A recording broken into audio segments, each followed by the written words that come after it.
एक गांव में गोपाल नाम का किसान रहता था। परिवार में उसकी पत्नी और 2 बच्चे, यही उसका संसार था। गुजारा करने के लिए वह अपने छोटे से खेत में फसलें उगाता था और उन्हें बेचकर अपना और अपने परिवार के लिए 2 वक्त का खाना जुटा पाता था। कहने को उसके पास इतना धन नहीं था, लेकिन फिर भी वह काफी खुश था।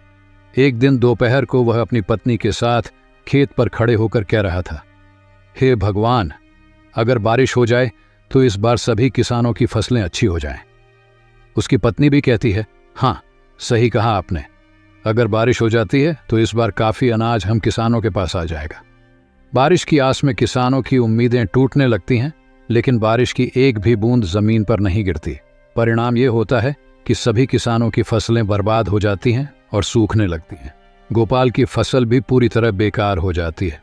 ये देखकर गोपाल कहता है, हे भगवान, इस बार किसानों का बहुत नुकसान हुआ है। फसलें पूरी तरह नष्ट हो चुकी हैं। मैंने तो इस फसल और बच्चों की पढ़ाई के लिए कर्जा भी ले रखा था। अब मैं इस कर्जे को कैसे चुकाऊंगा?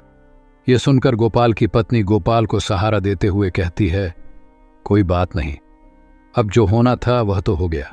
हमारी पड़ोस वाली दीदी कह रही थी कि संतोष भैया शहर गए हैं, हो सके तो आप भी शहर चले जाइए। शहर जाकर थोड़ा पैसे कमा पाएंगे तो कर्जा भी चुका देंगे। ये सुनकर गोपाल कहता है, हाँ, अब मेरे पास केवल 2 ही रास्ते हैं, या तो मैं शहर जाकर थोड़े बहुत पैसे कमा लूं या फिर खेत बेच दूं। लेकिन मैं खेत बेचना नहीं चाहता, क्योंकि हमारे पालन पोषण का यही एकमात्र सहारा है। बाद में गोपाल और उसकी पत्नी दोनों मिलकर गोपाल के शहर जाने को ही उचित समझते हैं। अगली सुबह गोपाल शहर जाने की तैयारी करता है। वह अपनी पत्नी से कहता है, सुनो, मैं खाली हाथ शहर जा रहा हूं, कोशिश पूरी करूंगा कि कहीं अच्छा सा काम ढूंढ लूं और थोड़ा बहुत पैसा कमा लूं। जैसे ही कुछ पैसे हो जाएंगे मैं तुम्हें खर्चे के लिए भिजवा दूंगा। आप मेरी और बच्चों की चिंता मत कीजिए, हमारा खर्चा ही कितना है, और फिर बाद में कुछ दिनों के लिए मैं मायके भी रह आऊंगी। आप अपना ध्यान रखिए और शहर जाकर पैसे कमाइए। गोपाल के जाते वक्त गोपाल की पत्नी उसे कुछ पैसे देती है। ये देखकर गोपाल कहता है, ये पैसे कहाँ से आए? गोपाल की पत्नी कहती है, मैंने थोड़ा थोड़ा करके ये पैसे जमा किए थे अपने बुरे वक्त के लिए। अब शायद इनका सही वक्त आ चुका है। ये लीजिए, रखिए। गोपाल थैला उठाता है, इसी में उन पैसों को रख लेता है और शहर के लिए रवाना हो जाता है। शहर पहुंचकर वह काम ढूंढना शुरू करता है, लेकिन पूरा दोपहर काम की तलाश करते करते वह थक जाता है, लेकिन काम नहीं मिलता है। उसके बाद वह एक बगीचे में जाकर पेड़ की छांव में बैठ जाता है। वहीं पास में 2 जेब कतरे आपस में बात कर रहे होते हैं। सुन बे चंगुल, 3 दिनों से कोई भी मुर्गा हाथ नहीं लगा है। लगता है इसके पास काफी माल है। इस बार खाली हाथ लौटकर नहीं आना है। सही कहा मालिक, आपकी निगाहें तो बहुत तेज हैं। चल अब तारीफ करना बंद कर और काम पर लग जा। मैं इसे बातों में उलझा लूंगा और तू इसका थैला लेकर एक 9-11 हो जाना। मालिक, वह सब तो ठीक है, लेकिन 1 9-11 नहीं, 9-2-11 होना है। बकवास बंद कर और काम पर लग जा। उनमें से एक जेब कतरा गोपाल के पास जाकर उससे बात करने लगता है। अरे श्याम बाबू, कैसे हो? बड़े दिनों बाद दिखाई दिए हो। अरे भाई, आप कौन? मैं तो आपको जानता भी नहीं हूं, और मेरा नाम श्याम बाबू नहीं, मेरा नाम तो गोपाल है। अरे हाँ, तभी मैं कहूं कि मैं तुम्हारा नाम भूल रहा हूं। अच्छा, और बताओ क्या हाल है? अरे क्या बताऊं भैया, गांव से शहर आया हूं काम की तलाश में, लेकिन काम मिल नहीं रहा। अगर आप मुझे जानते हो तो मेरे लिए कोई काम ही बता दो। इन दोनों की बातचीत हो ही रही थी, तभी चंगुल गोपाल का थैला लेकर 9-2-11 हो जाता है। पहला जेब कतरा कहता है, अरे भाई, लगता है पहचानने में गलती हो गई, चलो मैं चलता हूं। अजीब लोग हैं शहर के, पहले खुद ही जान पहचान का दिखावा करते हैं और बाद में खुद ही अनदेखा करने लगते हैं। इतने में गोपाल की नजर अपने थैले की ओर पड़ती है, लेकिन वहां पर थैला न देखकर वह काफी निराश हो जाता है और कहने लगता है, शहर के लोग तो बड़ा ही निर्दय है, गरीब के थैले को भी नहीं छोड़ते। वह भगवान से प्रार्थना करता है कि वही उसकी मदद करे। इतने में गोपाल के पीछे से एक दर्द भरी आवाज आती है, बचाओ बचाओ।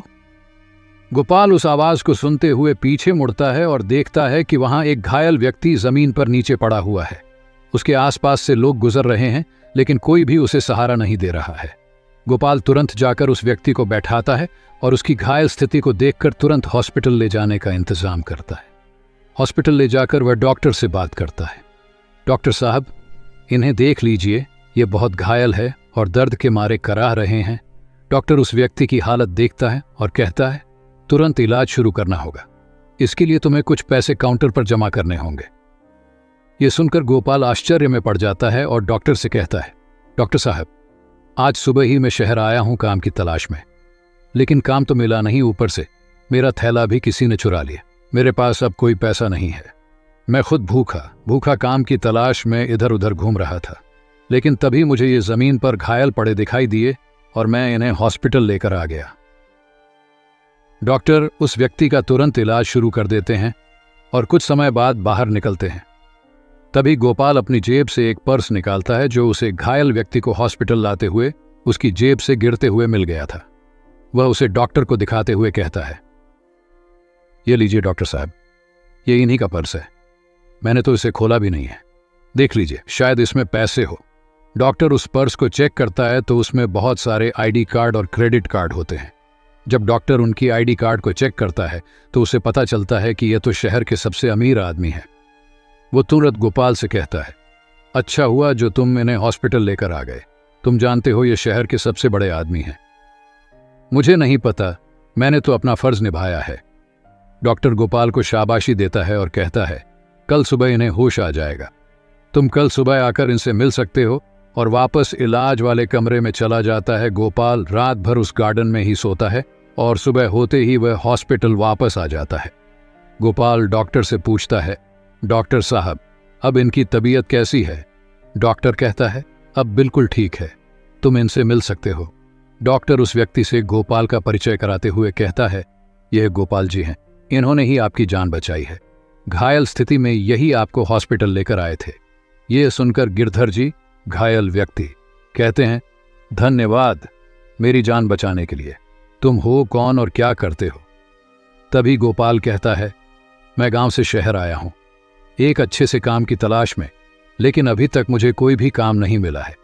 मेरे ऊपर कर्जा है। मैं उस कर्ज से मुक्त होने के लिए शहर पैसे कमाने के लिए आया हूं।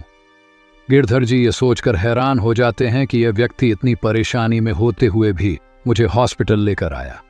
वह कहते हैं, मुझे यह जानकर बहुत अच्छा लगा कि इस समय में भी तुम जैसा अच्छा और ईमानदार इंसान है। एक काम करना, कल मेरी छुट्टी है तो तुम कल सुबह ठीक इसी समय आना। मेरे पास तुम्हारे लिए काफी अच्छा काम है। गोपाल शुक्रिया अदा करते हुए वहां से चला जाता है और अगले दिन ठीक उसी समय हॉस्पिटल पहुंचता है। हॉस्पिटल से वे दोनों गिरधर जी के घर के लिए रवाना हो जाते हैं।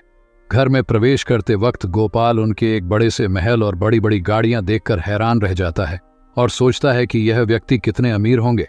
गोपाल अंदर जाकर सोफे पर बैठ जाता है। तभी गिरधर जी नौकर से उसके लिए पानी और खाने के लिए कुछ लाने को कहते हैं। गिरधर जी कहते हैं, गोपाल, तब तक तुम कुछ खा पी लो, तब तक मैं 15 मिनट में आता हूं। गोपाल खा पीकर थोड़ा आराम करता है। तभी गिरधर जी आते हैं और कहते हैं, गोपाल, शहर के बाहर मेरी एक बड़ी फैक्ट्री है जिसमें खेती से जुड़े उत्पाद बनाए जाते हैं। खाने पीने का कोई झंझट नहीं है। वहां पर तुम्हें खाने पीने को सब मिलेगा, रहने को घर मिलेगा। अगर तुम सहमत हो तो तुम इस काम को कर सकते हो। गोपाल कहता है, ये तो मेरे लिए बहुत ही अच्छी बात है। वैसे भी मैं एक किसान हूं, खेतीबाड़ी के बारे में मुझे बहुत अच्छे से पता है। मैं इस काम को अच्छे से कर पाऊंगा। गिरधर जी कहते हैं, तुम चाहो तो अपने परिवार को भी यहां लाकर रह सकते हो। गिरधर जी गोपाल को कुछ पैसे देते हैं जिससे वह अपने कर्ज को चुका पाए। फिर गोपाल गांव जाता है और अपनी कर्जे को पूरी तरह चुका देता है और अपने परिवार के साथ शहर वापस लौट आता है।